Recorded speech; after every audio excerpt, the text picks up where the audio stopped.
किसान यही तो कह रहा है कि हमारी लागत नहीं निकल रही है। कहता है, हमने उससे पूछा लास्ट में मिलता क्या है, उसने क्या बोला, सुनिए वीडियो। लास्ट में मुझे मिलता है गोबर। मैं तो कहता हूँ जो मंत्री संतरी जितने बने जाए गांव में रहें और उसी अपने गांव में रह के दिखाएं, तब तो समझ में आता है। क्या वो गांव में रह के अपनी मंत्रालय नहीं चला सकते? कुर्ता पाजामा उतार के एक बार pant shirt, half pant shirt पहन के यार निकर पहन के चलाओ तो सही, तब पता चलेगा कितने बड़े मंत्री हैं आप। एक बार उस तरह के कपड़े तो पहन के दिखाइए जो किसान ने पहना है। किसान भी हिंदुस्तानी है, उसको भी एक वोट देने का राइट है, आपको भी एक वोट देने का राइट है। उसने आपको चुना है, आपने उसको नहीं चुना है। किसान ने, उस गरीब मजदूर ने आपको मंत्री बनाया है। कि छुट्टा जानवर का इशू वही उठाएगा या तो जो किसान के बीच में होगा या जो रोड पे होगा। तो उस समय मनोरंजन का साधन यही होता था।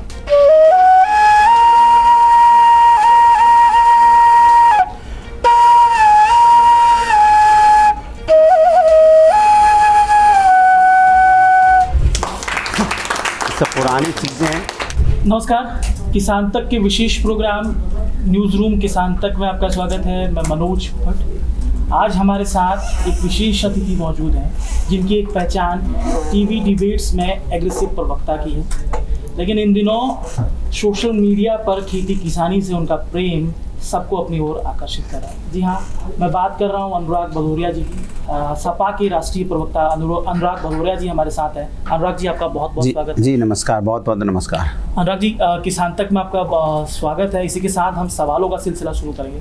सबसे पहला सवाल हम अपने एडिटर से लेंगे। अनुराग जी, खेती किसानी से पहले एक सवाल, क्योंकि एक करंट इशू है, बिल्कुल ताज़ा बिहार का एक जातीय जनगणना आई है और उसके बाद ट्विटर पे काफ़ी एक्टिविटी काफ़ी बढ़ गई है, तो उससे जुड़ा हुआ एक सवाल है कि इस तरह की एक आइडिया रहा है हमेशा कि जातीय जनगणना कैसी होगी, लेकिन एग्जैक्ट फिगर पहली बार आए हैं। अगर उसको यूपी के परिप्रेक्ष्य में देखें तो पिछले जिस तरह के चुनाव हुए, 4 चुनाव, 2 असेंबली और 2 लोकसभा चुनाव, उसमें अगर बीजेपी की जीत देखें तो ऐसा लगता है कि जो जातीय समीकरण रहे हैं, जो यूपी की पहचान रही है, उसको तोड़ के बीजेपी ने जीत हासिल की है। तो अगर जातीय जनगणना होती भी है तो क्या वो जो धार्मिक जो वो है जो बीजेपी ने किया है, क्या वो टूट पाएगा उस जातीय जनगणना के हिसाब से? और जो ट्विटर या सोशल मीडिया पे जितनी एक्टिविटी दिखाई दे रही है, वो क्या इसके बाद ग्राउंड पे नज़र आएगी? देखिए, ये जो जाति जनगणना की बात है, ये आपको ये मानना पड़ेगा कि हमारे देश में जाति तो है, इसमें तो कोई दो राय नहीं है, क्योंकि शैलेश जी आगे चतुर्वेदी लगाए हुए हैं। खाली शैलेश जी तो नहीं है, अनुराग भदौरिया लगाए हुए हैं। और जब आपकी एक आइडेंटिटी होती है कि आपकी जो जाति होती है, उससे हमारी पहचान होती है। और किसी को अगर आप जात बताएगा तो आप उसको ये भी अंदाज़ा लगा सकेंगे किस इलाके का रहने वाला है, क्योंकि एक विशेष जगह भदौरिया पाए जाते हैं, विशेष जगह आपको एक चौहान भी मिले। इस टाइप से हर जात के लोग, पासी कहाँ पे मिलते हैं ज़्यादा, चतुर्वेदी जी ज़्यादा कहाँ पे हैं, वर्मा जी कहाँ पे हैं, तो आप उस इलाके के बारे में भी जान पाएंगे। तो ये सामाजिक न्याय की पहली सीढ़ी है। अगर आप समाज में सामाजिक न्याय पैदा करना, सामाजिक न्याय लाना चाहते हैं, जो समाजवादियों की सोच है, तो ये पहली सीढ़ी है कि जाति जनगणना हो, पता चले किसकी कितनी संख्या है। उस संख्या के हिसाब से आप ये जान पाएंगे कि कौन कितना आगे है, कौन कितना पीछे है। तो जो पीछे हैं उनको आप आगे ला पाओगे, उनको न्याय दिला पाओगे। तो मुझे लगता है ये सामाजिक न्याय की पहली सीढ़ी है। उत्तर प्रदेश में भी अगर ऐसा हो जाए तो ये समझ लीजिए कि लोगों को बड़ी सहूलियत होगी और आपको उनके विकास में बहुत ही हेल्प मिलेगी कि कैसे उत्तर प्रदेश का विकास हो, व्यक्ति का विकास हो, समाज का विकास हो, वो जाति जनगणना से ही हो सकता है। लेकिन उसका चुनाव पे क्या असर पड़ेगा? मैंने कहा ना, चुनाव तो देखिए, चुनाव तो विकास के मुद्दों पे होता है। चुनाव हमेशा महंगाई और बेरोज़गारी पे होगा। इस बार पहले इन्होंने नफ़रत की राजनीति बहुत कर ली, अब नफ़रत की राजनीति कोई चाहता नहीं है। जाति में और नफ़रत में बहुत फ़र्क है। जाति हमारी कोई भी हो सकता है, किसी भी जाति के हो सकते हैं, हम किसी भी समाज से आ सकते हैं, लेकिन नफ़रत की जो राजनीति है वो हमेशा लोगों के बीच में दूरी पैदा करती है। जाति उतनी दूरी पैदा नहीं करती जितनी नफ़रत दूरी पैदा करती है। तो ये जो नफ़रत की राजनीति करने वाले लोग हैं, इनका अब देश से सफाया होने वाला है, क्योंकि लोग समझ चुके हैं कि लोगों के मुद्दों की बात नहीं करते, लोगों की समस्या के बारे में बात नहीं करते। ये अपनी समस्या का समाधान के लिए बात करते हैं, नफ़रत की, क्योंकि इनकी समस्या क्या है? सत्ता पाना। सत्ता इनके हाथ से फिसल रही है, बीजेपी के हाथ से। तो सत्ता कैसे मिल जाए? क्योंकि जनता भी इनके साथ से जा रही है। आजकल आप कहीं भी पूछो तो लोग यही कहते हैं कि अब भारतीय जनता पार्टी नहीं चाहिए। जो सपने दिए थे इन्होंने 2014 से लेके अब तक, वो पूरे नहीं किए। अभी भी इनकी बातें सुनो तो अपने काम गिनाते नहीं हैं। 70 साल पहले क्या हुआ था उसको गिनाएंगे। सब कुछ ठीक नहीं था तो 2014 में आपको जनता ने सत्ता दी थी। जो आपने 2014 में वादे किए थे वो वादा कहाँ है? डीजल पेट्रोल की कीमत क्या आप 100 के पार करीब है, कहाँ चले गए वो? आप तो सस्ता गैस सिलेंडर लेके घूम रहे थे सर पे, कहाँ चला गया वो सब? आप किसान की बात करते थे, हम आएंगे किसान की इनकम दुगनी होगी, देश में किसान खुशहाल होगा। कहाँ किसान खुशहाल है? किसान दुगनी, चलो 27 रुपये पर डे की किसान की इनकम रह गई है। तो आप बताइए किसान कैसे जिएगा? अब 27 रुपये में अपने बच्चों को कैसे पढ़ाएगा? अपने घर में कैसे, अगर वो स्वास्थ्य कोई अस्वस्थ है तो उसकी दवा दारू कैसे करेगा? अब एक 27 रुपये में क्या क्या कर लेगा? जहाँ पे जिस देश में एक समय टमाटर 200 रुपये का बिक रहा हो, हर चीज़ महंगी हो, वहाँ पे वो 27 रुपये में कैसे अपने जीवन को पाल लेगा वो? तो इसलिए इस देश के अंदर में चाहे किसान हो, चाहे युवा हो, चाहे महिलाएं हो, चाहे बुज़ुर्ग हों, चाहे किसी भी, चाहे पत्रकार महोदय हों, चाहे वो बॉलीवुड वाले हॉलीवुड वाले हों, चाहे वो समाज का कोई किसी तबके का व्यक्ति हो, अब वो भारतीय जनता पार्टी को चाहता नहीं है, क्योंकि उनकी पोल खुल गई है। ये सब जान चुके हैं, हमसे नहीं तो इनसे पूछ लीजिए, ये खुद बता देंगे कि किस समस्या से गुजर रहे होंगे। हो सकता है कैमरे में नहीं बताएं, अकेले में बात करते होंगे कि भाई पहले डीजल पेट्रोल इतना हम आते थे गाड़ी से, तब में अब में कितना फ़र्क हो गया। आप बता देंगे, आप अच्छी तरह बता देंगे कि कितनी महंगाई से जूझ रहे हैं। बट एक लोगों को ऐसा डर बैठाया है, पहले कभी ऐसा नहीं था। हिंदुस्तान में लोग अपनी बात बहुत तेज़ी से रखते थे, सरकार किसी की हो, सरकार की बुराई होती थी। आज सरकार की बुराई करेंगे तो आप पे FIR हो जाएगी, पत्रकारों पे FIR हो जाती है। तो ये जो कल्चर पैदा किया भारतीय जनता पार्टी ने, पत्रकारों को दबाना, जो आवाज़ उठाता उसे दबाना, विपक्ष के खिलाफ एजेंसियों का इस्तेमाल करना। अभी जिसको चोर बताते हैं, कि जिस पे आरोप लगाते हैं भ्रष्टाचार का, दूसरे दिन पता चलता है इनके साथ आ जाता है तो भ्रष्टाचार का आरोप ख़त्म हो जाता है रातों रात। तो ये जो नया संस्कृति और संस्कार जो भारतीय जनता पार्टी ने की जो संस्कृति है, ये संस्कृति को अब जनता वोट के माध्यम से समेट देगी। बहुत बहुत शुक्रिया अनुराग जी। आप कोशिश करते हैं कुछ खेती किसानी जुड़े सवाल आपसे पूछें। अनुराग जी, आपके पिता ब्यूरोक्रेट रहे, माँ सांसद रही, आपकी पत्नी भी ब्यूरोक्रेट है। मतलब कुल जमा आप ऐसे परिवार से ताल्लुक़ रखते हैं जिसका सीधे तौर पर खेती किसानी से कोई संबंध नहीं, लेकिन आपके एजेंडे में गाँव है, किसान है। इसके मायने क्या है? क्या अपनी राजनीति को खाद पानी दे रहे हैं कि वाकई आप गाँव और किसानों के मुद्दे पर मुखर हैं? देखिए, एक बात तय मान के चलिए, कुछ सोशल मीडिया में थोड़ा इधर उधर बातें चली जाती हैं। हमारे पिताजी आर्मी में थे और आर्मी के बाद वो जब आए लौट के आर्मी से, तो उन्होंने अपने गांव में अपनी चीज़ें करना शुरू किया। और ब्यूरोक्रेट जिनकी बात कर रहे हो, मेरे फादर इन लॉ हैं। अब क्या है कि हमारी जो वाइफ है उनके कोई भाई नहीं है, तो समझ लो कि अब मैं ही उस घर में रह रहा हूँ, तो सब उनको वही माँ बाप हो गए हैं। तो लोगों को वो तो दिखते हैं, इस देश के अंदर में चमकती हुई दुनिया दिखती है। लेकिन जो हमारे फादर हैं वो आर्मी से आए, माँ हमारी एक अच्छी कहते हैं कि हम लोग को पाल के उन्होंने बड़ा किया। तो मेरे लिए तो सांसद से भी ऊपर हैं वो। सांसद तो उनके लिए बहुत छोटी चीज़ होगी। जिस माँ ने इतनी तकलीफ़ों से, और जो एक मिडिल क्लास की माँ होती है, अपने बच्चों को कैसे पालती है, उनकी खुशी के लिए अपनी खुशियाँ कुर्बान कर देती है, तो उनके लिए तो ये सब बहुत छोटा पद होता है। मेरी मदर सांसद रही लगातार, और चूँकि मेरी वाइफ भी ब्यूरोक्रेट है, तो ये मेरा नाता उनसे पारिवारिक है। लेकिन मेरे अंदर में एक अभी भी गांव बसता है पूरी तरीके से। और चूँकि कोई ये ना कह पाए आप जैसे लोग कि यार एकदम देशी है, इसलिए शहर के भी हमने काम सीख लिए हैं कि जिससे कि कोई हमें कुछ कहे, मैं जब गांव की बात करूं, अगर मुझे वो धमकाने की कोशिश करे तो मैं तो कह सकता हूं उसको कि तुम शहर में रह के जो काम नहीं कर सकते हो, वो मैंने शहर में आके सीख के कर लिया है। अब चाहे वो जो बड़े बड़े गेम्स होते हैं, चाहे वो टेनिस हो, चाहे पोलो हो, चाहे वो टेबल टेनिस हो। गांव में टेबल टेनिस कहाँ होती थी? गुल्ली डंडा होता था। हम लोग तो गुल्ली डंडा खेलते थे, और आज भी गुल्ली डंडा खेल सकते हैं उतनी तेज़ी से। वॉलीबॉल खेलते थे, वहाँ वॉलीबॉल होती थी। ये गेम्स नहीं थे जिस गेम की मैं बात कर रहा हूँ, लेकिन उसको मैंने शहर में आके लगन से सीखा। चूँकि मैं शहर और गांव के बीच में एक अच्छा सा ब्रिज बनाया मैंने, कि इस ब्रिज से चले जाओ तो गांव पहुंच जाओगे, फिर गांव से चढ़ जाओ तो शहर आ जाओगे। तो मैं अच्छा खासा एक ब्रिज हूँ। तो मेरे पास सारा गांव है और पूरा अब शहर का भी मुझे पूरा आइडिया है। तो कोई मुझे कम से कम ये तो नहीं कह सकेगा कि ये गाँव की बात ज़्यादा इसलिए करते हैं कि शहर नहीं आता है इनको। मुझे शहर भी आता है और गाँव तो हमारे दिल में बसता ही है। अनुराग जी बहुत बहुत शुक्रिया। इससे जुड़ा एक सवाल और आपसे लेंगे। आपका जो सार्वजनिक जीवन है उसको सुर्खियों में लाने के लिए ग्रामीण क्रिकेट लीग की बड़ी भूमिका दिखाई पड़ती है। आपने सपा सरकार के दौरान ग्रामीण प्रतिभाओं को मंच देने के लिए एक सफल ग्रामीण लीग का आयोजन किया। मतलब कुल जमा क्रिकेट जिसे जेंटलमैन गेम कहा जाता है और भारत में इसकी लोकप्रियता अपने पीक पर है, तो क्या माना जाए कि सत्ता में रहते हुए आपने जेंटलमैन गेम के सहारे भारत के गांव और किसानों को मनोरंजन में झोंक दिया?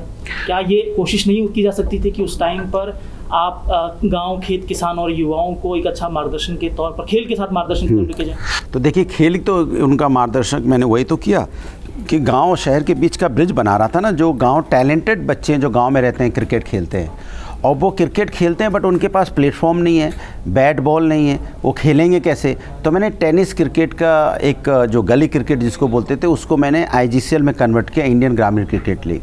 तो मैं गांव-गांव जाता था और गांव के बाहर चारों तरफ बल्लियों से घेर देता था। खाली जगह जो होती थी उसको घेर के मैं अनाउंस करता था, बल्ला घुमाएंगे, किस्मत बनाएंगे, एक छक्का 500 रुपये।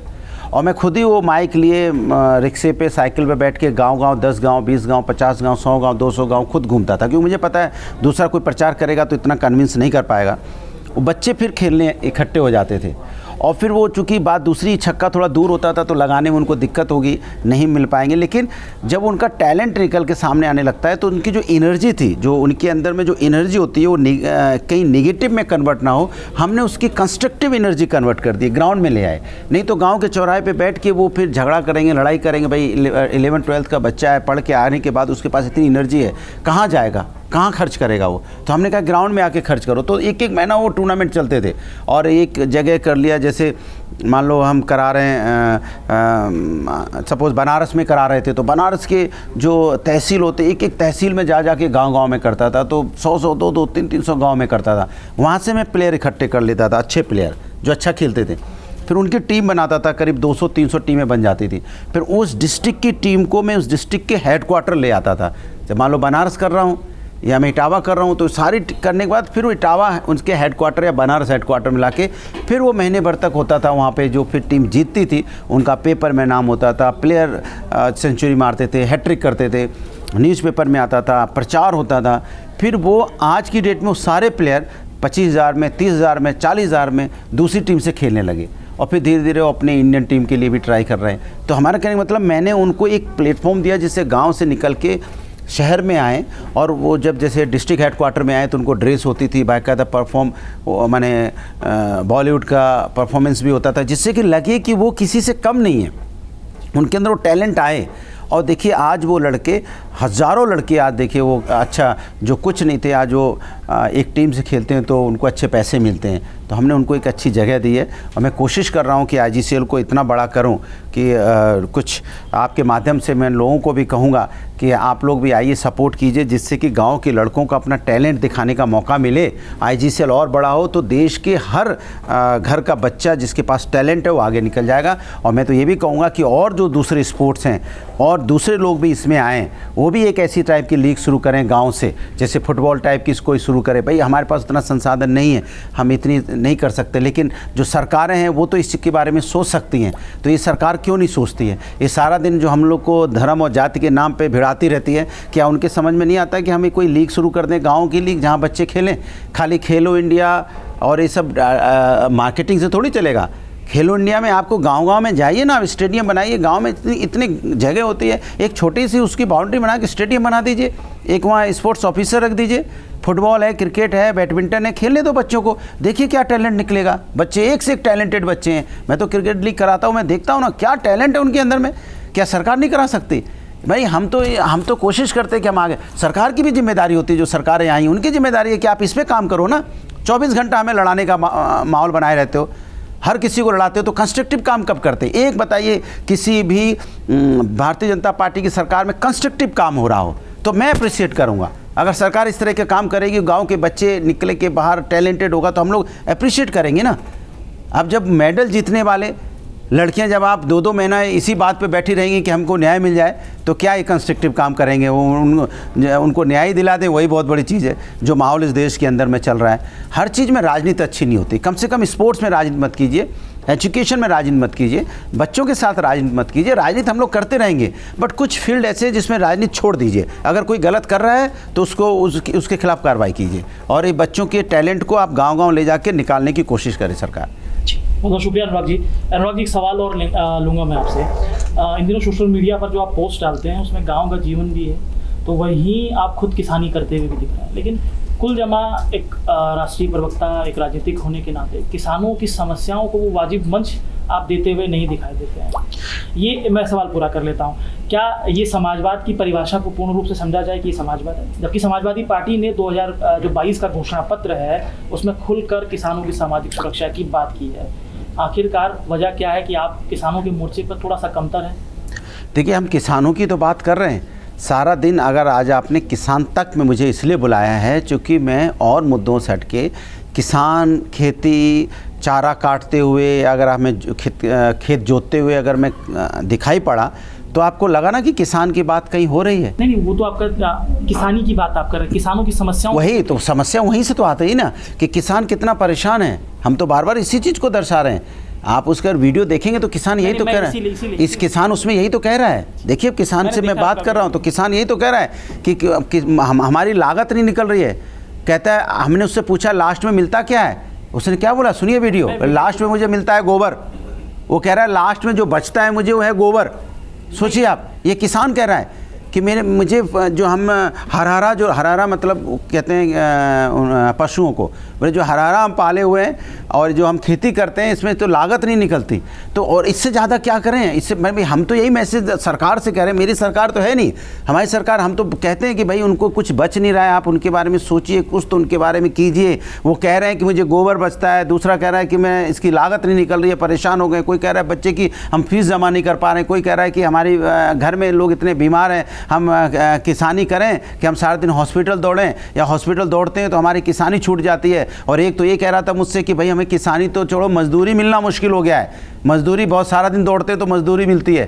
तो हमने कहा उसका आपका बेटा क्या कर रहा है? बोला वो 2-3 दिन के लिए ड्राइवरी मिलती है। मैंने ड्राइवरी भी अब 2-3 दिन के लिए मिल रही है, लेकिन आप अभी आपसे किसी से पूछेंगे तो आप कहोगे यहाँ ड्राइवर की कमी, क्योंकि वो गाँव में रहना चाहते हैं, वो गाँव में चाह रहे हैं। वो चाह रहे हैं गाँव में रहेंगे तो हम स्वस्थ रहेंगे, यहाँ अगर हमें काम मिल जाएगा, यहाँ किसानी खेती ठीक से मिल जाएगी तो हम अपने घर में रह के अपने समाज की सेवा कर पाएंगे।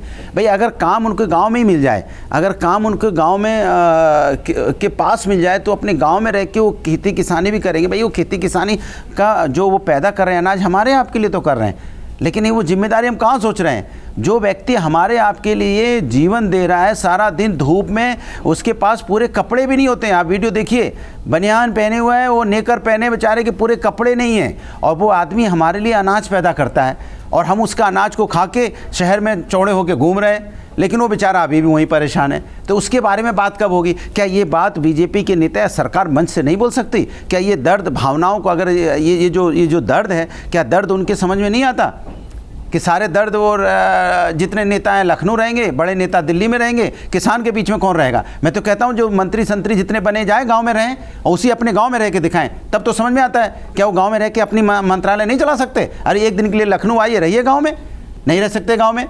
फक कुर्ता पाजामा पहने घूम रहे हैं। तो ये अगर हम ये कर रहे हैं तो आप कहोगे कि नहीं यार ये आप वीडियो अपलोड कर रहे हैं, मैं मैसेज दे रहा हूँ, आप भी आओ ना मेरी तरह, धूल में मिट्टी तो लगाओ, 24 घंटा दिखाई तो पड़ो। और ये नहीं कि आप आके वहाँ पे घूम के चले जाएं, आप कुर्ता पाजामा उतार के एक बार pant shirt, half pant shirt पहन के, यार निकर पहन के चलाओ तो सही, तब पता चलेगा कितने बड़े मंत्री हैं आप।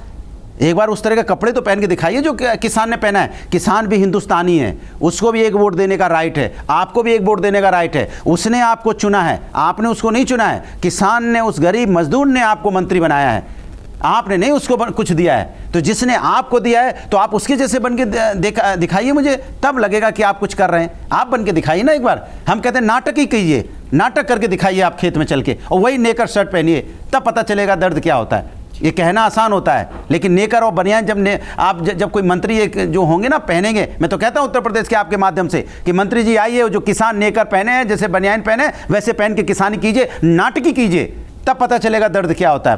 खाली बातें करके थोड़ी आप किसानों की मदद कर पाएंगे या किसी गरीब की मदद कर पाएंगे। बिल्कुल, सत्ता पक्ष से सवाल पूछे जाने चाहिए, क्योंकि अनुराग जी ने जिम्मेदारी की बात की। सपा के जो 2022 का घोषणा पत्र था उसमें एमएसपी गारंटी की भी बात थी, तो वही 2026 तक किसानों को कर्ज मुक्त कर देने की बात थी। बस हम यही कह रहे हैं कि क्योंकि विपक्षी दल की भी अपनी जिम्मेदारी होती है, तो क्या आप खेतों पे जा रहे हैं, गांव जा रहे हैं, किसानों को दर्द को प्लेटफॉर्म देने की कोशिश कर रहे हैं जैसा आपने कहा, तो क्या ये संभव नहीं कि मोर्चे पर सदन के अंदर सपा ये सवाल पूछे, सपा वो फॉर्मूला सार्वजनिक करे जो 2026 तक किसानों को कर्ज माफ़ी मिल सकती हो?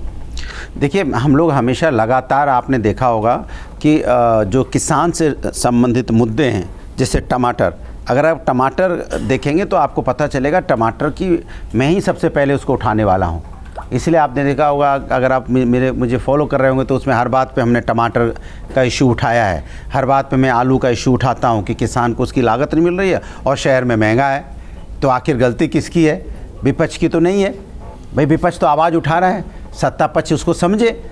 हम तो बार बार उनके प्रोडक्ट को लेके उठाते हैं। हम डिबेट में टमाटर लेके बैठते भी हैं, आलू भी लेके बैठते हैं, मिर्च भी लेके बैठते हैं, धनिया भी लेके बैठते हैं, हर सर हम आटा चावल दाल लेके बैठते हैं। तो मुझे तो लोग कहते हैं ये लेके आएंगे भी आटा चावल दाल। अरे तुम्हारे लिए मजाक की बात हो सकती है, लेकिन जो किसान पैदा कर रहा है उसको लागत कब मिलेगी? कब उसको जो सपना दिखाया गया था कि किसान खुद अपने प्रोडक्ट को बेचने लायक बने, और उसको मार्केटिंग स्किल सिखाइए, उसको मार्केटिंग की उसको समझ पैदा कराइए कि मेरा अगर 2 बीघा खेत है, मैं अगर गेहूं पैदा कर रहा हूं या मैं चावल पैदा कर रहा हूं, तो अपने चावल को की पैकिंग कैसे करके उस पैकिंग करके मैं खुद बेचूं। मैं चावल पैदा करूं, आपको बेचूंगा, फिर आप वहाँ वो पैकिंग करके बेचेंगे। हमने देखा है कि बड़े बड़े बिजनेसमैन शहर में बैठे हैं, खेत में आज तक गए नहीं हैं, चावल का धंधा कर रहे हैं, उनका ब्रांड बिक रहा है, तो वो ब्रांड किसान से लेते हैं। यहाँ इतना महंगा बिक रहा है, मैं किसी ब्रांड का नाम नहीं लेना चाहता, प्रचार क्यों करूँ मैं किसी का। भाई आपको नहीं लगता आटा चावल दाल के ब्रांड जो मार्केट में हैं उनके कितने खेत हैं भाई? किसान खेती करता है, तो ये किसान को भी तो आप इस तरह का उनको बना सकते हो ना। वो खुद अपने जो प्रोडक्ट पैदा कर रहे हैं वो खुद प्रमोट करें, खुद उसकी मार्केटिंग करें, खुद वो एक बिजनेसमैन बन जाएं। अपने 2 बीघा 3 बीघा में ही वो बिजनेसमैन बन जाए। अगर सब्जी पैदा करता है तो सब्जी पैक करके, जैसे मार्केट मिलती है, वो भी अपनी सब्जी पैक करके मार्केट के अंदर बेच पाए, तो खुद एंटरप्रेन्योर बन जाएगा। हम तो चाहते हो एंटरप्रेन्योर बन जाए वो किसान, लेकिन ये सरकार करेगी ना कि भाई आप हर गांव में एक पैकेजिंग की सिस्टम का किसान को, भाई उसके लिए उसको एजुकेट कीजिए, थोड़ा वर्क कीजिए उसके ऊपर में। खाली मंचों से बात करने से थोड़ी चलेगा। किसान को आप कम से कम एंटरप्रेन्योर अगर बनाना चाहते हैं तो किसान अपने प्रोडक्ट को कैसे मार्केट में कैसे मार्केटिंग करे, कैसे सेल उसका करे, उसको मार्केटिंग सेल्स की उसको समझाइए, जिससे जाके मार्केट में अपनी चीज़ को खुद बेच पाए, तो उसको दाम अच्छे मिलेंगे और उसके घर में संपन्नता आएगी और वो देश निर्माण की बात होगी। ये छोटी बात नहीं है, देश निर्माण की। उसके बच्चे भी अच्छा पढ़ लेंगे अच्छे स्कूल में तो देश का ही निर्माण होगा। किसान का निर्माण मतलब देश का निर्माण। तो आप देश का निर्माण करना चाहते हैं तो किसान हो या मजदूर हो या कमज़ोर वर्ग हो, जिसमें जो हुनर है उस हुनर को आप आइडेंटिफाई कीजिए। मैंने देखा है गाँव में जो लोग मिट्टी काटते हैं या जो सब्जी काटते हैं या जो खेती करते हैं या जो खेत जोतते हैं, आप उसके सर्टिफिकेट क्यों नहीं देना चाहते?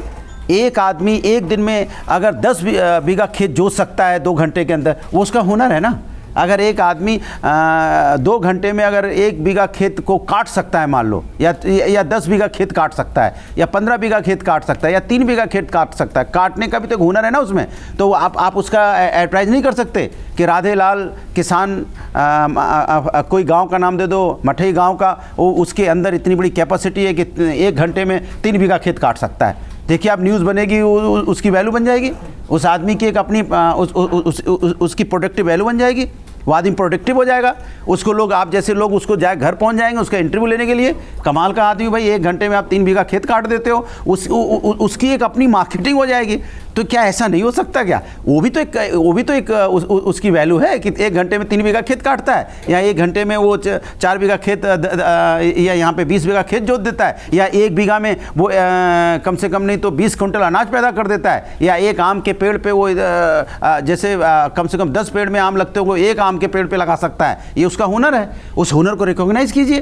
किसने आपको रोका है? किस सरकार को रोका है? तो इस हुनर को रिकॉग्नाइज़ कीजिए, उनकी प्रोडक्टिविटी की आप थोड़ी सी मार्केटिंग कीजिए, तो अपने आप वो अपने पैरों पे खड़े हो जाएंगे। ऐसा मेरा मानना है। भदौरिया जी, इस तरह की व्यवस्था है पहले भी कि अगर कोई इस तरह का हुनरमंद किसान है, कोई नई चीज़ लेके आया, इनोवेटिव आइडिया कोई उसका है, तो उसको सरकार फार्मर साइंटिस्ट मानती है, साइंटिस्ट का दर्जा देती है। ये व्यवस्था पहले से है। मैं अभी किसानों के मुद्दे पे सवाल पूछना चाहूँगा आपसे कि अभी लोकसभा चुनाव की से पहले तमाम किसान संगठन गोलबंद हो रहे हैं और सबका मुद्दा एक ही है, एमएसपी की लीगल गारंटी। ये कॉमन इशू है और छोटे छोटे लोकल मुद्दे हो सकते हैं बहुत सारे, लेकिन ये कंसेंसस है कि एमएसपी की लीगल गारंटी पे मुद्दा रहेगा किसानों की ओर से 2024 से पहले, जो 5 राज्यों में चुनाव हो उसमें भी और 24 में भी। तो सपा का स्टैंड है, सपा ने कोई बातचीत की है किसी किसान संगठन से? सपा का एमएसपी की लीगल गारंटी पे क्या स्टैंड है? मैंने तो हमेशा बोला है कि उनको मिलनी चाहिए। मैं ये भी कहता हूँ कि जिस सरकार को नहीं, पार्टी फोरम पार्टी कह रही है, और कौन कहता है? सब पार्टी, मैं कह रहा हूँ तो पार्टी कह रही है ना कि उसको एमएसपी की गारंटी मिलनी चाहिए। और जिस जो कृषि प्रधान देश हो, कृषि प्रधान देश में अगर किसान को 1 साल तक धरने पे बैठना पड़े और सरकार अगर ना समझ पा रही हो और सरकार के हर मंत्री कह रहे हो कि हम किसान परिवार से आते हैं, तो आपको संदेह नहीं होता है?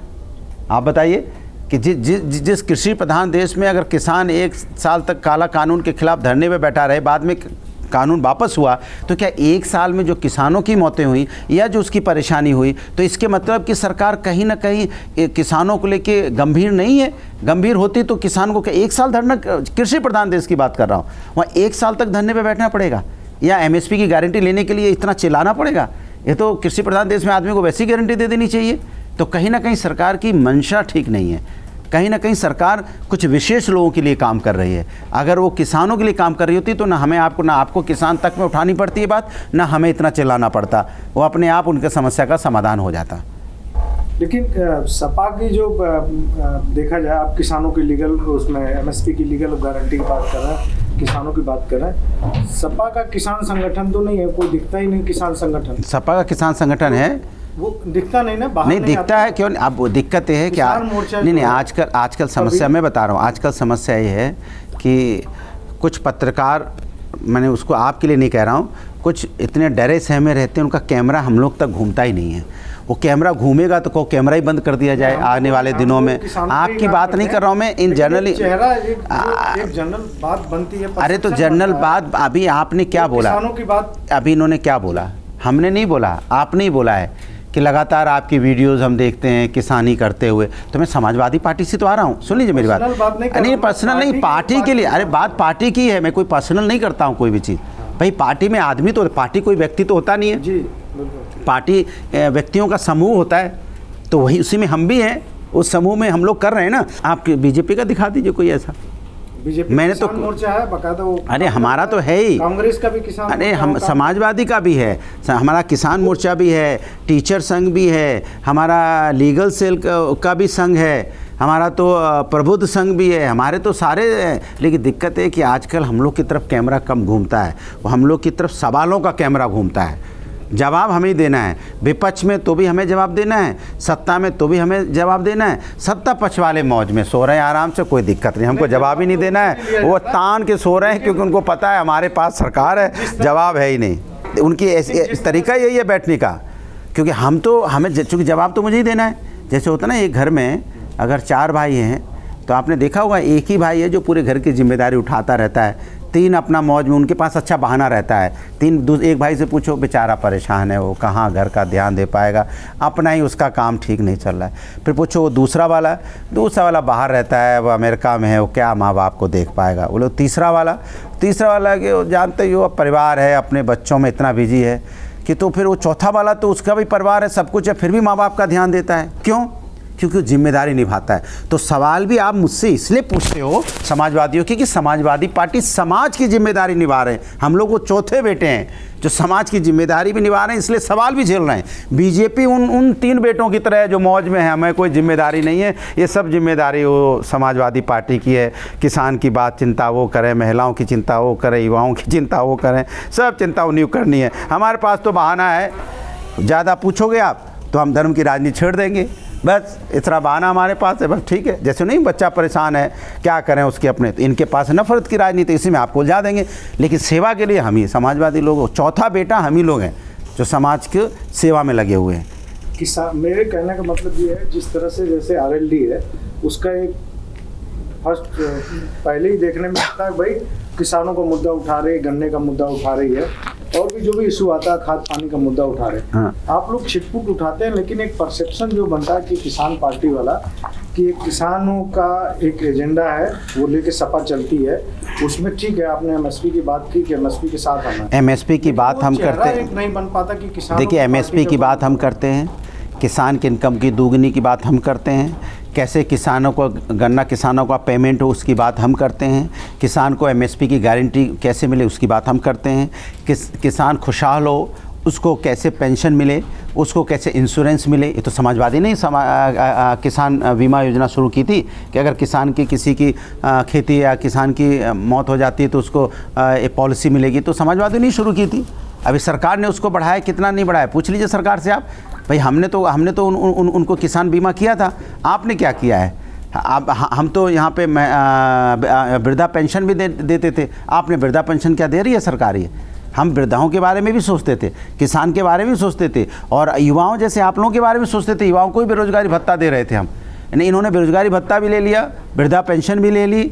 आप किसानों को कितनी पेंशन दे रहे हैं वो आप पूछ लीजिए उनसे। तो हम तो समाज के हर वर्ग की बात करने वाले लोग हैं। बच्चियों को कैसे 12th के बाद लैपटॉप मिले 12वीं पास करने के बाद, ये हमने शुरू किया। वो कहाँ शुरू कर रहे हैं जरा बता दी, कितने लैपटॉप उन्होंने दे दिए। हमने मेट्रो बनाई, हम लोग तो हर चीज़ को, महिलाओं समस्या के लिए 1090 बनाया, किसान के लिए कैसे उनकी तकलीफ दूर हो इसलिए किसान गांव में 108 एम्बुलेंस पहुंचे। किसने शुरू किया 108 एम्बुलेंस? ये गांव तक पहुंचने, आ जाइए गांव में एम्बुलेंस पहुंच जाता है। 100 डायल किसने शुरू किया?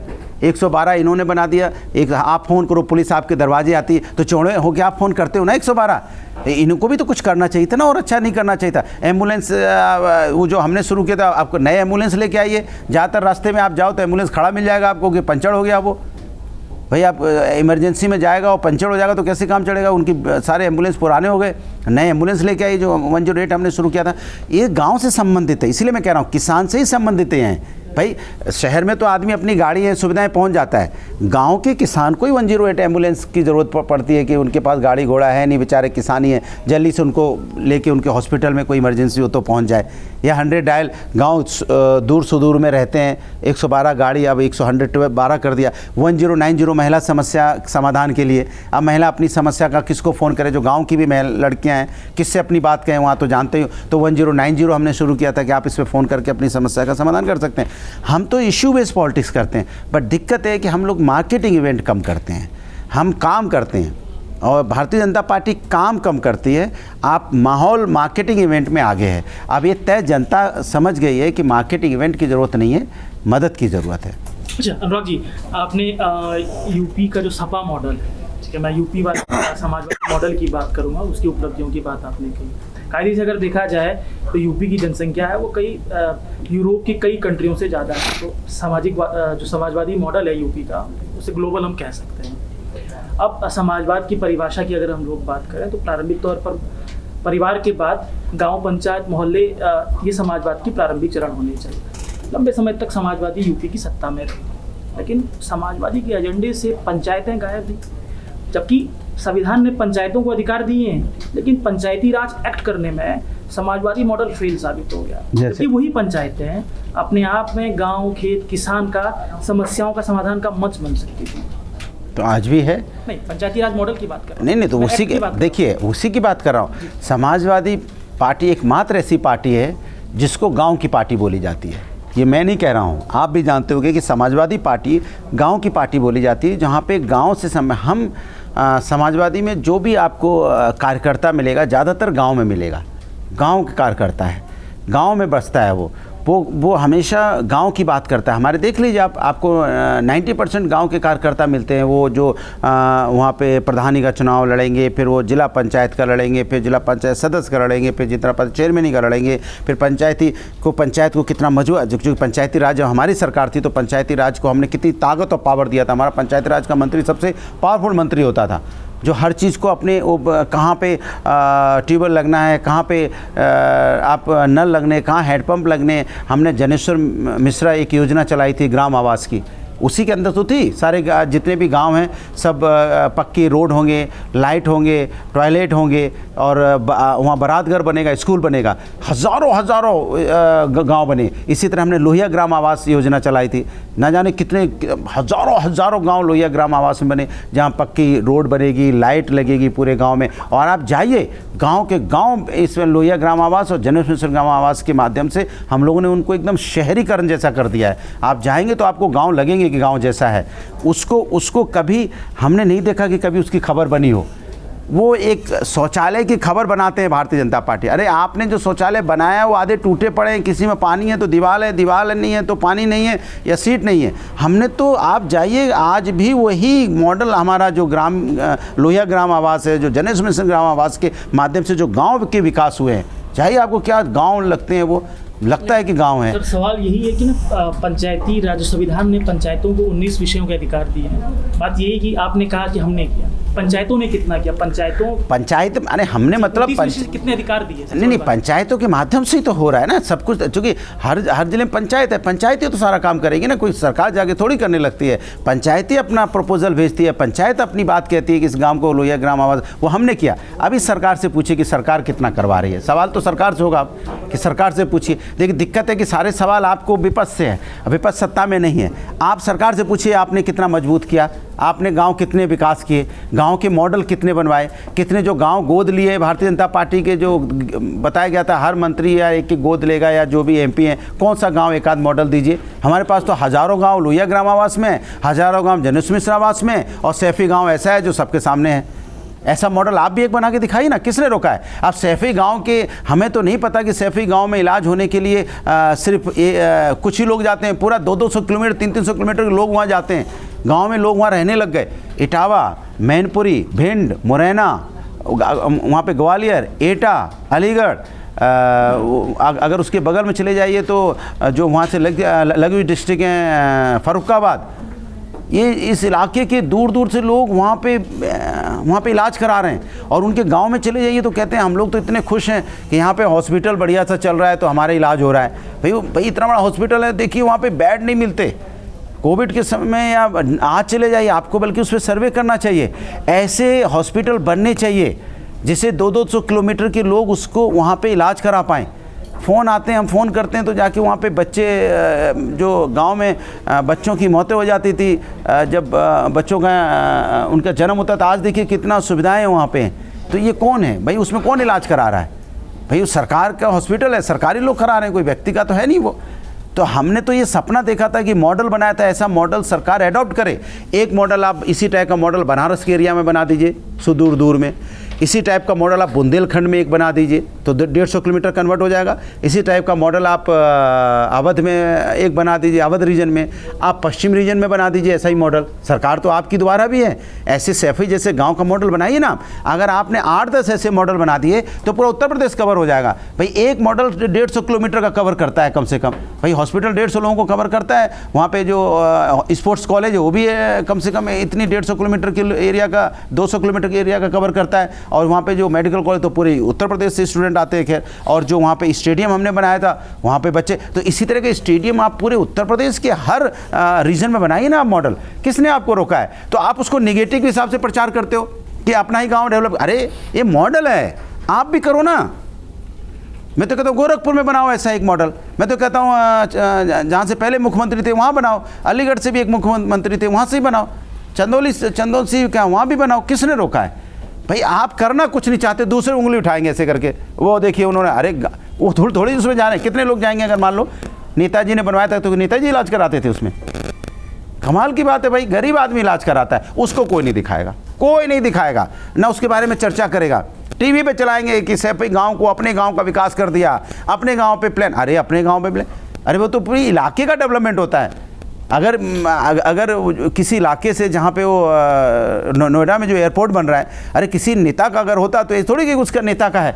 या दिल्ली में विकास हो रहा है तो यहाँ प्रधानमंत्री जी का या कोई मंत्रियों का विकास हो रहा है, दिल्ली का विकास हो रहा है। भाई ये कोई उत्तर प्रदेश के अंदर सैफई है, सैफई कोई दूसरे प्रदेश में थोड़ी है, सैफई कोई दूसरे पड़ोसी देश में थोड़ी है, वो सैफई तो उत्तर प्रदेश का हिस्सा है। उत्तर प्रदेश के लोग अपने लोग उसमें इलाज करा रहे हैं, हमारे अपने लोग। ये समझ में क्यों देरी होती मुझे समझ में नहीं आता, अपने लोग ही तो इलाज करा रहे हैं ना। तो यही तो मॉडल है, ऐसा मॉडल आप बनाइए, तब देखिए कितना विकास। आप मुझे याद है जब सैफई में बहुत छोटा था तो मेरी बुआ का वहाँ बुआ उसी गांव में है, हमारे गांव से मान लो 10 किलोमीटर दूर है। तो हम जाते थे, आपको बताऊंगा तो आप हैरान हो जाएंगे। इटावा से मैनपुरी का रूट है, जिस रूट पे सैफई गांव है, और वहाँ पे पीछे हमारे बुआ का गांव था। भाई साहब हम लोग उस रोड से जब इटावा से चलते थे, गिट्टी की रोड थी, बस ऐसे बस चलती थी, चलते चलते कमर हाथ पैर दर्द। वो 10 किलोमीटर पहुंचने में ऐसा लगता था कि आप 200 किलोमीटर चल के आ गए।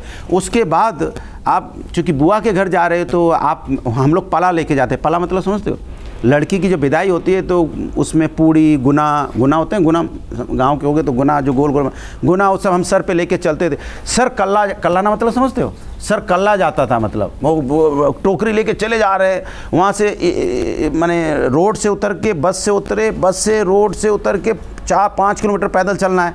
अब वो पूरा सर कल्ला जाता था, आप चले जा दूर, ऐसा ऊसर था, ऊसर, हरियाली नहीं थी वहाँ पे, ऊसर, और ऊसर में धूल उड़ती थी। जब तक वो बुआ के घर पहुँचते थे तब तक भूत बन जाते थे एकदम, इतना सब पूरा ऊसर से निकलते हुए पूरी मिट्टी और बालू, पूरा पहचानने के लिए मुंह ऐसे साफ करना पड़ा, हाँ आ गए, हम ही हैं, अनुरागी हम। अच्छा हाँ, अरे उतारो, सर गर्म हो गया होगा, पला उतारो, ये उतारो। उसके बाद झाड़ झूड़ के नॉर्मल आदमी बैठता था। आज उसी इलाके में आप जाओ, बुआ के यहाँ अगर मैं जाता हूँ, अब वही बढ़िया रोड आप इटावा से मैनपुरी वाली चढ़ो, खट से पहुंच जाते हो, पता नहीं चलता घर से निकले कि कब आओ कब आ गए। और वहाँ से निकल के जाओ तो हॉस्पिटल में आप बुआ को फ़ोन करो तो कितने प्यार से बोलती है, लाला कोई दिक्कत नहीं, अब तो हम तबीयत ख़राब होती है लाला, चले जाते हॉस्पिटल में, दिखाया जाता आराम से, बढ़िया हॉस्पिटल बनो है, दवा तुरंत मिल जाता है, अब कोई ज़रूरत ही नहीं। क्या करेंगे लखनऊ आए के, पहले लखनऊ आने को बात करें, आने को तैयार नहीं। हमारे पिताजी से बात करो, वो आने को तैयार नहीं। तो जो गाँव के लोग हैं उन्हें इतनी फैसिलिटी मिल गई। बच्चे, अब सोचो हम लोग उस समय अगर ये इतना डेवलपमेंट होता तो सोचो हम लोग कितने पहले शहर चले जाते। अब वहाँ गांव की लड़के लड़कियों को देखो, चहकते हुए लड़के लड़कियाँ मिलते हैं, क्योंकि उनके सपने जग गए ना। हेलीकॉप्टर अपने सामने देख लिया, हम लोग तो कितने बड़े हो गए थे तो जहाज़ ही नहीं देख पाए, अब वो जहाज़ देखते हैं, बॉलीवुड की स्टार भी देख लेते हैं, वो नेता भी देख लेते हैं, डॉक्टर भी देख ले रहे हैं, स्टेडियम भी देख ले रहे हैं। उनका कॉन्फिडेंस लेवल कितना है, वहाँ पे जाके डॉक्टर उनके यहाँ घर पे किराए पे रह रहे हैं। बताओ, उस कभी सोचा था हमने गांव में हमारे घर में आगे डॉक्टर किराए पे रहेंगे? खुद का तो घर छप्पर रहा, उसमें किराए पे, अब डॉक्टर किराए पे रहते हैं क्योंकि डॉक्टर वहाँ पीजी करने आए हैं, एमबीबीएस करने आए हैं। तो डॉक्टर अगर बड़े शहर अच्छी जगह से आए हैं तो उस अगल बगल के लड़के लड़कियों को कॉन्फिडेंस कितना मिल रहा है। वो कपड़ा उनका, बैठना पहनना ओढ़ना घूमना फिरना तरीका, वो जान रहे हैं कि कैफ़े भी कुछ होता है, जीन्स टी शर्ट भी कुछ होती है, तो वो भी सीख रहे हैं ना लड़के लड़कियाँ भी। तो सोचो कितना डेवलपमेंट हो रहा है। तो ये इस तरह का डेवलपमेंट हर इलाके में होना चाहिए, ये मॉडल है। और ये मॉडल आदरणीय नेताजी ने उस समय सोचा था, तो हम लोग जब सोचते हैं तो कितना अच्छा लगता है कि आने वाली जनरेशन में कितना परिवर्तन हो गया। अगर वो मॉडल नहीं बनाया हो तो हम लोग नहीं निकल पाते वहाँ से। तो ऐसे मुझे लगता है गाँव का बात गाँव की हो रही, इसलिए मैं सैफई गाँव की बात कर रहा हूँ कि इस तरह के मॉडल्स पूरे उत्तर प्रदेश के अंदर बनने चाहिए। और मैं कहता हूँ इंटीरियर में ज़्यादा बने, जितने इंटीरियर में बनेंगे वहाँ से डेवलपमेंट उतना जल्दी होगा, क्योंकि वो देख के बच्चे सीखेंगे। वहाँ पे बाहर से लोग जाएंगे ना तो उनको देख देख के सीखेंगे। अभी एक सैफई में एक सैफई कैफ़े किसी ने बनाया है, मैं एग्जांपल दे रहा हूँ गांव का। तो गांव के किसान से मैं मिला, हमने कहा दद्दा, मेरा काय लाला, हमने कहा दद्दा आप इतनी बढ़िया आपकी सरसों तो जितना है 100 कुंटल पैदा कर लिया आपने, तो कच्छू तो खिलाओ। तो पहले हमें याद है जब हम ये बात कहते थे, अरे लाला आओ तुम्हें आज कढ़ी खिलाएंगे, बहुत बढ़िया कढ़ी चाची बनाती, बहुत बढ़िया कढ़ी खिलाएंगे। और इस बार उन्होंने मुझसे क्या बोला, मैं उनसे पूछा दद्दा 100 कुंटल पैदा हुई अब क्या खिलाओगे? अरे चलो बढ़िया कैफ़े खुला है वहाँ, सैफई कैफ़े में तुम्हें ले चलेंगे। बताओ यार, सैफई कैफ़े, तो मैं ये सोच रहा था बचपन में कैफ़े क्या होता है यही नाम नहीं सुना था यार। कैफ़े ही वर्ड इतना बड़ा, वो सैफई कैफ़े कह रहे हैं दद्दा। सोचो आज 75 साल की उम्र में सैफई कैफ़े बस साफ बोल रहे थे। तो हमने कहा दद्दा है कहाँ, आपने कहाँ सुनी? अरे मोड़ा बोलते रहा था ना सब, सैफई कैफ़े जाना। तो एक दिन हमें ले गए थे, अरे बहुत बढ़िया है, टेबल कुर्सी बैठ के आराम से बैठ के खाओ, मज़ा आ जाए, तो वहाँ तुम्हें ले चलेंगे, चलो। सोचो आप, मैंने उनके 70 साल में ये वही व्यक्ति थे वही व्यक्ति थे, जब मैं छोटा था तो गांव में इनसे मैं बात कर रहा था, तो हमने कहा, हम लोग उनको दद्दा बोलते थे, हमेशा रिश्ते में दद्दा लगते हैं, तो 75-80 साल के, तो कह रहे, हमसे कह रहे थे, यार ये जो बस कभू कभू जाते लला, वो बकरी देखी, बकरी आपने नहीं, बकरी जो नहीं थी बकरी, तो वो स्कूटर नहीं बोल पाते थे। तो एक दिन मुझसे कह रहे, लला आज हमने अच्छी गाड़ी देखी। हमने कि कौन सी गाड़ी? अरे लला जो नहीं, हम लोग बकरी में बैठ जाते, कान पकड़ के जो बकरी में बैठते हैं। सर बकरी बैठत कान पकड़े, कौन सी गाड़ी है? अरे लला जो बकरी बैठ के चलते हैं। तो हमने कहा वो स्कूटर, हाँ स्कूटर। सोचो आज वो सैफी कैफी कह रहे हैं, कितना परिवर्तन हो गया। मतलब ये परिवर्तन होता है विकास। इसलिए मैं कह रहा हूँ ऐसा विकास हर जगह होना चाहिए जिससे लोगों के पूरी तरह से संपूर्ण विकास इसी को बोलते हैं। आपने मुलायम सिंह यादव जी के सैफई मॉडल की बात की, एक उससे जुड़ा हुआ सवाल लेते हैं साइंस।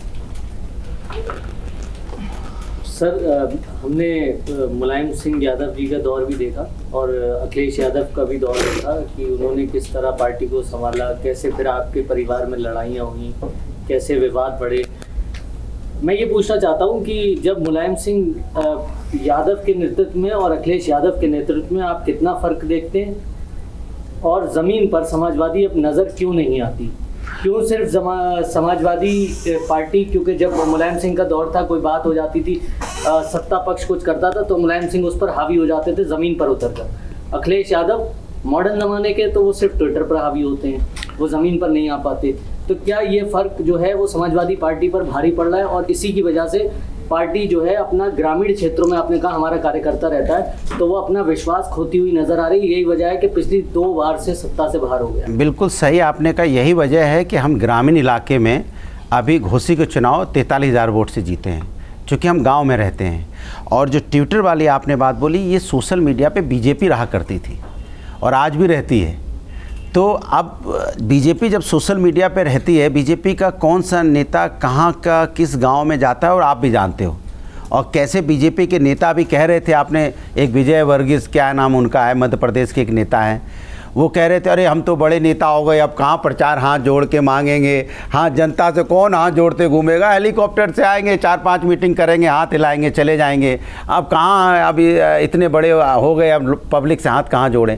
ये सवाल बीजेपी से बनता है कि पब्लिक से हाथ जोड़ने में जिसको शर्म आने लगे, जो हेलीकॉप्टर से चलने की बात करने लगे, हमारे किसी नेता का ऐसा बयान दिखा दीजिए जो कह रहा हो कि पब्लिक से हाथ जोड़ने में अब कहाँ हाथ जोड़ेंगे। यहाँ बड़ा से बड़ा नेता, छोटा से छोटा नेता, हर व्यक्ति गांव में अपना प्रचार करता है, गांव में रहता है। और जान के आपको आश्चर्य होगा जो मैं आपको बताने जा रहा हूं बात, और आप इसको चलाइएगा।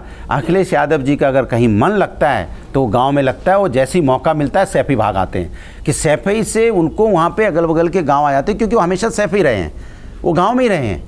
वो ठीक है, एमपी बनने के बाद आप उनको देखा है, एमपी के पहले तो गाँव में ही रहते थे वो, और एमपी बनने के बाद भी गाँव में रहते थे। वो ज़्यादातर गांव में रहते हैं, तो गांव में ही वो अपना उनको रहना अच्छा लगता है, और गांव में ही आज भी अगर आप हमसे जब बात करें तब भी वो गांव में ही हैं।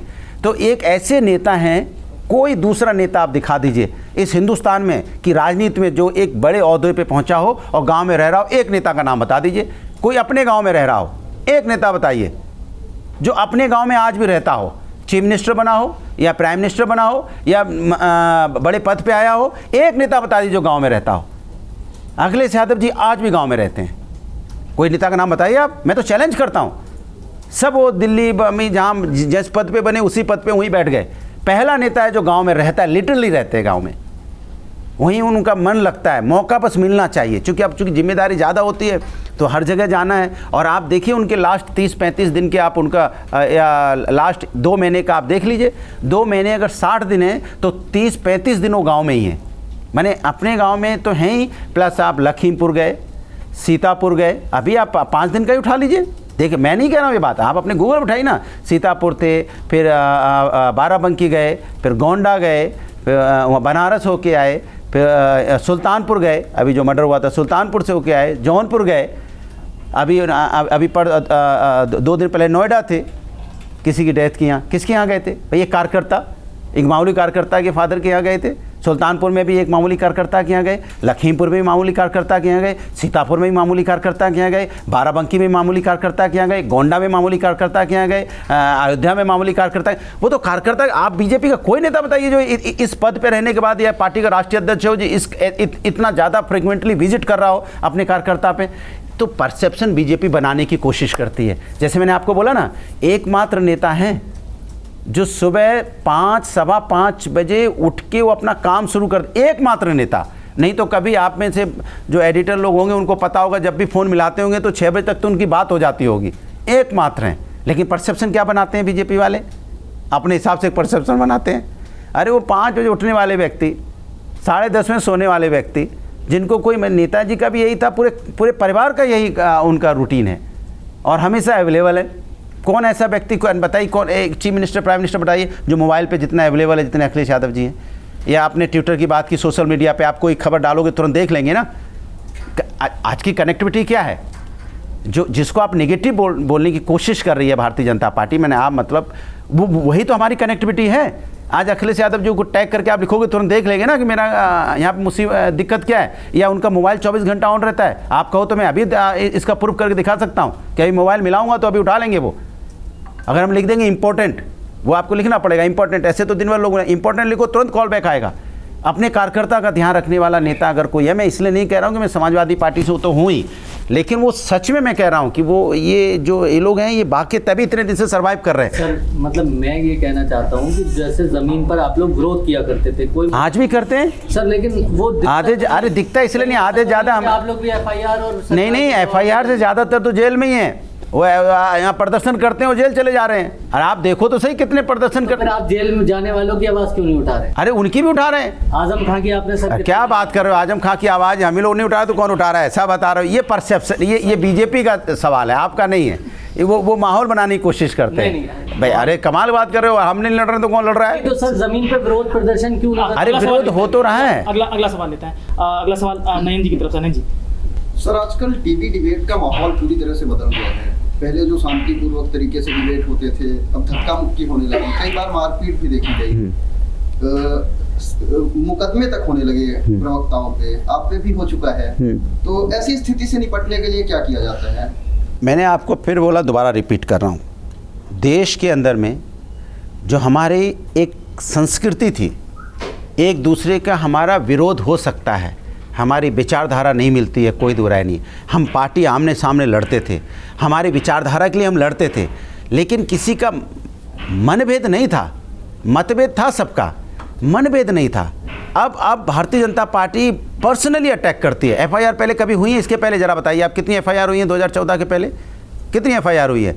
इतनी डिबेट होती थी, इतना हल्ला होता था। अब तो एंकर बीजेपी का प्रवक्ता बन के बैठता है। दिक्कत तो ये होने लगी है। और जैसे ही आप हमसे पूछेगा सवाल, बीजेपी बोलेगा तो एकदम सुनता रहेगा साइलेंट होके, और बोल रहा है कर। हम जैसे अगर सही बोलना शुरू करेंगे, और मैं अगर बोलना शुरू करूँगी मणिपुर की घटनाओं पे, महिलाओं के, मणिपुर की घटनाओं आपको मैं याद दिलाऊं, आपकी सरकार में क्या हुआ था? अरे भाई मैं तो बोल ही रहा हूँ, तुम काहे परेशान हो गए? परेशान बीजेपी के प्रवक्ता होना चाहिए कि भाई उसकी बात आपने सुनी, मैंने मणिपुर की घटना उठाई तो वो उछलने लग गया। अरे आप मुझे बताओगे समाजवादी पार्टी सरकार में क्या हुआ था? आप मुझे बताओगे? अरे भाई तुमसे किसने बोला भाई? हम तो बीजेपी को बोल रहे हैं, तुम काहे परेशान हो? तो यहाँ तो एंकर परेशान हो जाता है। तो ये सवाल तो एंकर से पूछना चाहिए कि आप परेशान क्यों होते हो, आप अपना BP हाई क्यों करते हो? तो मुझे तो ये डर लगता है कई बार कि भारतीय ये जो माहौल है, ये माहौल अगर किसी ने ख़राब किया है तो भारतीय जनता पार्टी की सरकार ने किया है। और भारतीय जनता पार्टी को, चूँकि इसलिए मैं कह रहा हूँ कि भारतीय जनता पार्टी ने किया है, क्योंकि भारतीय जनता पार्टी को उस टाइप के एंकर सूट कर रहे होंगे ना, उसको अप्रिशिएट कर रहे होंगे। अगर भारतीय जनता पार्टी की तरफ से उसको इंपॉर्टेंस मिले ही ना, तो दूसरे दिन से अपने आप चुप हो जाएगा। वो अगर टोक देंगे कि तुम गलत कर रहे हो, तो ऐसा नहीं करना चाहिए। तो मजबूरी में आके हम लोग को असहयोग आंदोलन छेड़ना पड़ा, महात्मा गांधी वाला, कि कुछ प्रवक्ताओं के डिबेट में हम नहीं जाएंगे। हम कोई बायकॉट नहीं कर रहे हैं, ये असहयोग आंदोलन है कि आप भी समझिए जो आप कर रहे हो ठीक नहीं है। तो हम लोग गांधी के रास्ते पर चलने वाले लोग हैं, सत्य अहिंसा की बात करने वाले लोग हैं, इसलिए असहयोग आंदोलन चला रहे हैं। एक सवाल जो हमारे साथी ने किया था उसी को रिफ्रेश करने की कोशिश है। जो इन्होंने कहा कि आप सोशल मीडिया पे ज़्यादा दिखते हैं, तो जो 10 साल 15 साल पहले बीजेपी ने जो चीज़ें शुरू की थी, सोशल मीडिया का बहुत अच्छी तरह इस्तेमाल, या आम आदमी पार्टी ने दिल्ली में किया था, समाजवादी पार्टी कर रही है, इसमें कोई बुराई नहीं है। लेकिन जो सवाल था कि आप ग्राउंड पे जो असर है वो कम होता जा रहा है। जैसे कुछ एग्जांपल हैं, अखिलेश जी लगातार ट्वीट करते हैं बहुत सारी चीज़ों पर, जिसमें छुट्टा जानवर वाला इशू शामिल है, जिसमें वो लगातार ट्वीट करते हैं। लेकिन समाजवादी पार्टी का सोशल मीडिया हैंडल देख के कई बार ट्रोल जैसा फील होता है, तो वो कंस्ट्रक्टिव की जगह डिस्ट्रक्टिव जैसा ज़्यादा है। जैसे छुट्टा जानवरों का बड़ा इशू है। हाँ बिल्कुल, जो आपका ये सवाल है छुट्टा जानवर का, वो क्यों उठाते हैं पता आपको? बार बार वो क्यों उठाते हैं? मैं भी इस पे बार बार क्यों उठाता हूँ, दूसरे के बीजेपी वाले क्यों नहीं उठाते? कि छुट्टा जानवर का इशू वही उठाएगा या तो जो किसान के बीच में होगा या जो रोड पे होगा। तो वो हमेशा रोड पे रहते हैं, गाड़ी से अपना चलते हैं। सुनिए, कंस्ट्रक्टिव ये है ना, कंस्ट्रक्टिव ये है कि उसमें कितने लोगों की मौतें हो रही हैं। मैं तो उसका डाटा मांग रहा हूँ सरकार से। हाँ पता है, किसी घर में एक व्यक्ति की मौत हो जाती है, पूरा परिवार ख़त्म हो जाता है। तो छुट्टा जानवर से कितने लोगों की मौतें हो रही हैं। आप सिर्फ फसल से मत जोड़िए उसको, कितने एक्सीडेंट होते हैं रोज़, कम से कम सैकड़ों एक्सीडेंट होते हैं छुट्टा जानवर से। क्योंकि मोटरसाइकिल से गांव में आदमी जा रहा होता है, फिर अचानक छुट्टा जानवर गिर जाता है, सर फट गया, मर गया। तो वो तकलीफ़ में जब वो जाते हैं तो उनको तकलीफ़ का एहसास होने लगता है, तब वो तुरंत ट्वीट करते हैं। भाई आप हर रोज़ मौतें हो रही हैं, हर रोज़ गांव इलाके में रोड पे मौतें हो रही हैं। कितनी बार मैं बचा हूँ आप सोचो, 3 बार गाड़ी टूट चुकी है, कहीं बोनट उड़ गया, कितनी बार हमारी मदर है जो सांसद, वो बची कितनी बार, उनके सर में चोट लगी एक बार। मैंने सोचो आप रोज़ लोगों की मौतें हो रही हैं, ये बहुत बड़ा इशू है। लेकिन ये चूंकि बीजेपी वाले इसको लाइट कर देते हैं कि छुट्टा जानवर पे ट्वीट कर रहे हैं। अरे छुट्टा जानवर से मौत हो रही है, मौत से तो बड़ी कोई चीज़ नहीं है, क्योंकि वो इनडायरेक्ट है, मौत दिख नहीं रही है। वो बेचारे मिडिल क्लास हैं, लोअर मिडिल क्लास हैं, उनकी मौतें हो जा रही हैं, उनके बारे में कोई खबर बनाने वाला नहीं है। इसलिए बार बार इस चीज़ पे ट्वीट होता है कि बार बार इस बात पे लिखते हैं कि इसकी वजह से लोगों की मौतें हो रही हैं, एक्सीडेंट हो रहा है, लोगों की जानें जा रही हैं, परिवार हमारी आपकी बहन बेटियां का सुहाग उजड़ रहा है, बच्चे अनाथ हो रहे हैं। ये उसका भाव है, ये भाव बीजेपी नहीं समझ पाएगी, वो उसको छुट्टा जानवर समझ में आएगा। ये सरकार आपकी भी थी समाजवादी पार्टी की, उस वक्त भी सड़कों पे छुट्टे पशु घूमते थे। तो अब तो योगी सरकार है, तमाम उन्होंने गौशालाओं का निर्माण कर दिया। अधिकारियों को मुख्यमंत्री ने सख्त निर्देश दिए हैं कि आप फोटो खींच के डालिए, अगर नहीं डालते हैं, अगर छोटा पशु होगा तो उसमें कार्रवाई होगी। अधिकारियों पे ही गाज गिरने की नौबत है। तो अब कुछ कम हुआ है?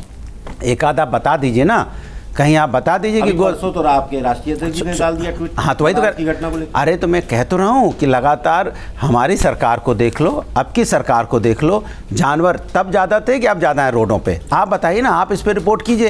भाई छुट्टा जानवर के इश्यूज़ कब से हैं?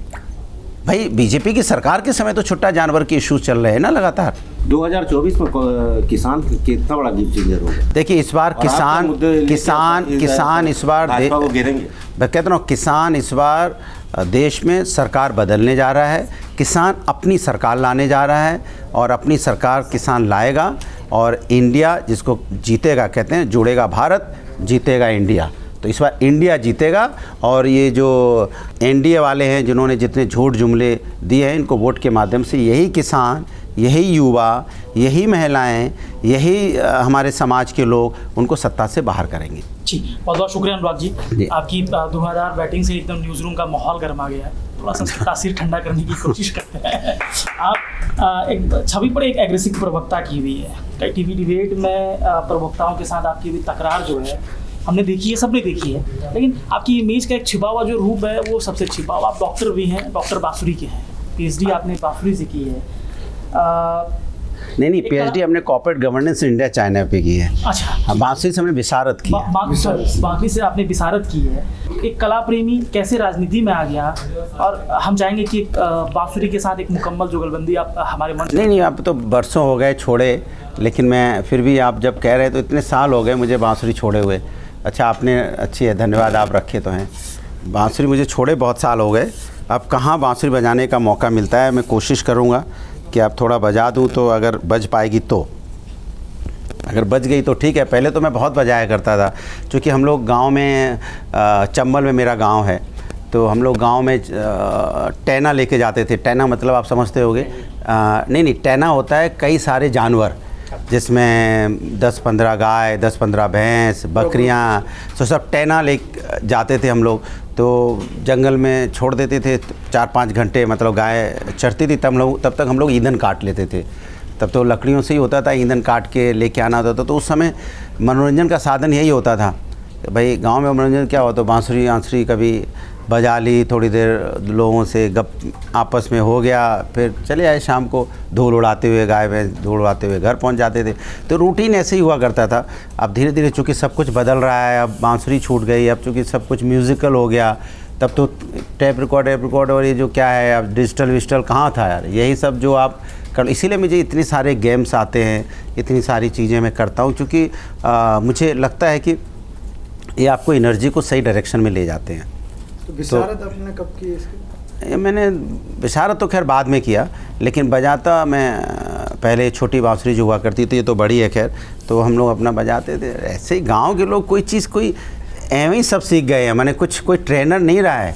अब मैं चूँकि सर के बल हाथ के बल खड़ा हो जाता हूँ तो कोई ट्रेनिंग थोड़ी रहा है, वो तो ऐसे ही गाँव में कूदते फांदते वहाँ। और अच्छा गाँव में चूँकि सारे दिन आप, हमारे यहाँ पानी बहुत नीचे है, 70 हाथ नीचे पानी है।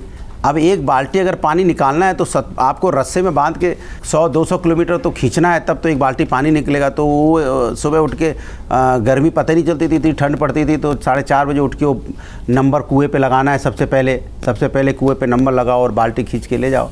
तो हम लोग तो बहुत बड़ी संघर्ष की दुनिया है, लेकिन संघर्ष नहीं कहते, हम तो उसको जीने वाले लोग हैं। हमें उसमें भी आनंद आता था, इसमें भी आनंद। आज भी देखो मेरे बालों में तेल वेल है, कंघी नहीं है, देखो कंघी थोड़ी है, ऐसे ही बाल है, तब भी है अब भी है।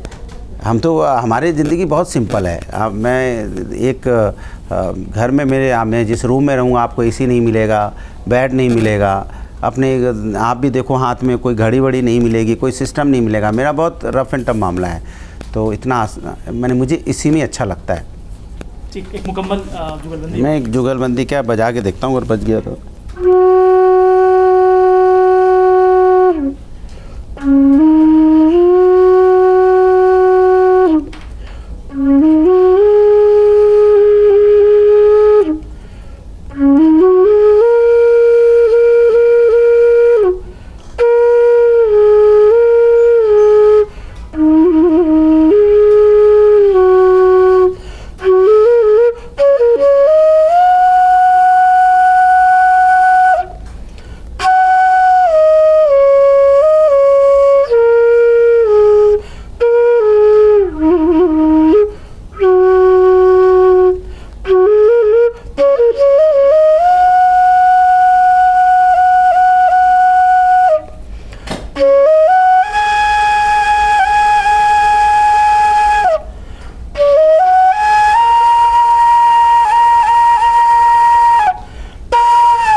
पुरानी चीज़ें हैं।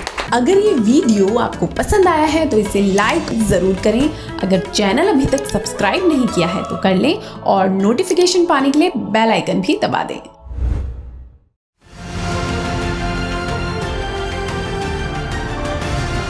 किसान तक खाना है तो उगाना है, किसान तक खाना है तो उगाना है, किसान तक खाना है तो उगाना है, किसान तक खाना है तो उगाना है, किसान तक खाना है तो उगाना है, किसान तक खाना है तो उगाना है।